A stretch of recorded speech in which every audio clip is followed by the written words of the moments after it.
I was up in Danbury this past week visiting friends from my first parish who I've known for 35 years. There were 4 of us sitting around a kitchen table, and all 4 of us had lost someone significant in 2016. One of the men around the table shared the last conversation with his mother. Talking with her almost didn't happen. He thought about not returning her phone call and text message because he was so busy. But he did pick up the phone, and they lovingly connected as they usually did. With tears in his eyes, he told us it was the last time he spoke with her. There was a heaviness in the kitchen that afternoon as we sat around and remembered the love and the losses of the previous year. And I thought about this lesson from Isaiah, which I sometimes do if I'm going to be preaching on that Sunday. The theme of being a light kept coming to mind. My goodness. How is a person to be a light when life is sometimes characterized by loss and seemingly one challenge after another? One of the deaths we were grieving around the table was the loss of Uncle George, who died right before Christmas at the age of 93 from complications of Alzheimer's. His family kept him home all the way through to the end of his days this last year, which was incredibly difficult and a very tall order. We all witnessed his deterioration. How do we, his family members and friends, how can we all be a light for each other in the midst of what sometimes feels like a very long darkness? On Thursday mornings, I am privileged to conduct chapel for the 3- and 4-year-olds of St. Mark's Preschool. The children have learned that this is the season of Epiphany, the season of green, the season of the 3 wise men, and the season of the coming of Jesus as the light of the world. And the children have been told that they are also the light of the world. And so, together we raise our little finger and sing, "This little light of mine, I'm going to let it shine." This past Thursday, we wrote our names on small stars made of construction paper and taped them to the front of the chapel altar. This is a reminder of who these little children are, the light of the world.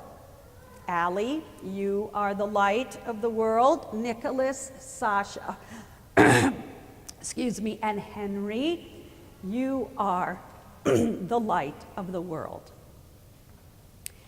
I attempted to go one step further with the children and talked with them, what does this exactly look like?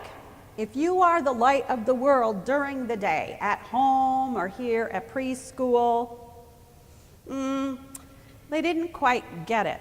They kept talking about light bulbs and turning on the lamp and seeing the light come on in the room. They did not quite understand what it means to actually be the light of the world. The preschoolers were in the same place I was with my friends at the kitchen table.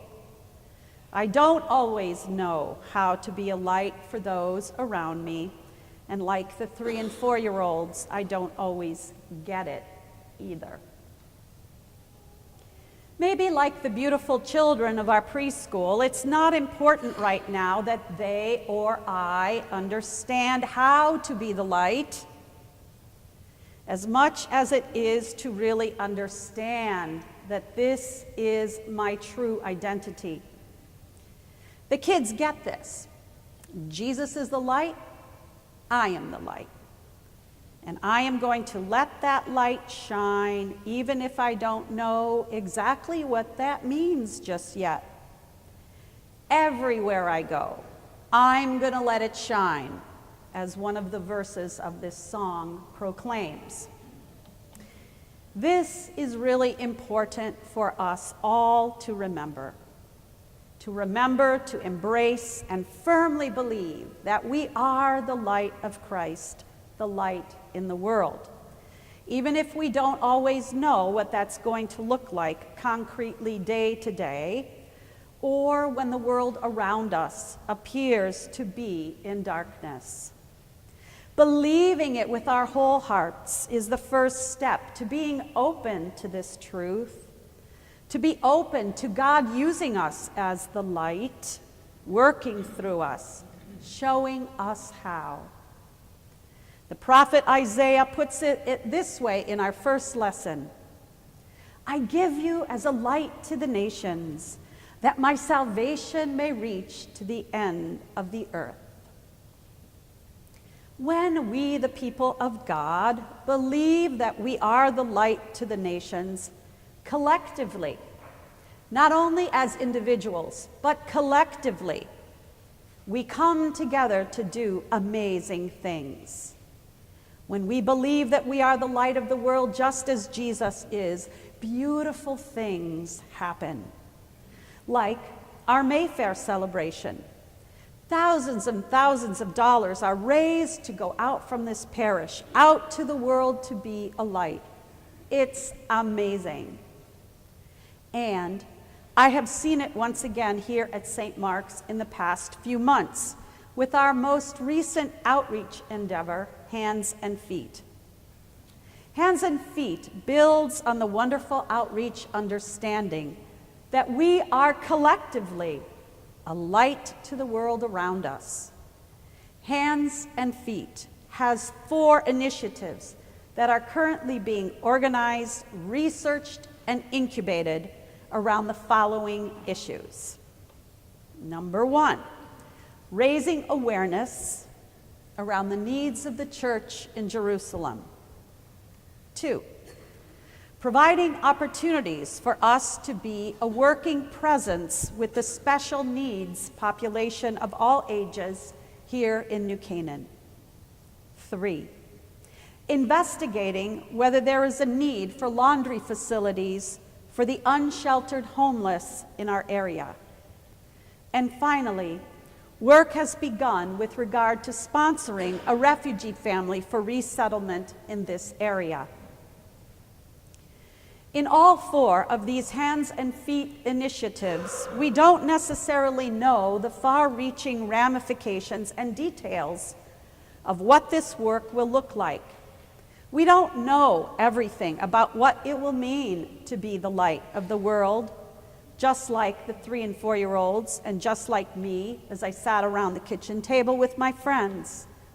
But that is okay. We don't always know.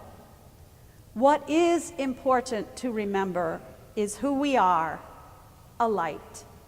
To raise our finger with the preschoolers and sing "This Little Light of Mine." To sing with all our conviction about the light and our real identity. God will show us the rest. So, I invite you to keep a lookout in the weekly bulletin, the printed roar, and during announcement time to hear about how the light of these Hands and Feet initiatives are beginning to shine. There is one Hands and Feet initiative that has been jump-started by God at work among us, and that is the initiative to resettle a refugee family. To make a wonderful story short, God has been at work through the New Canaan Moms Facebook page.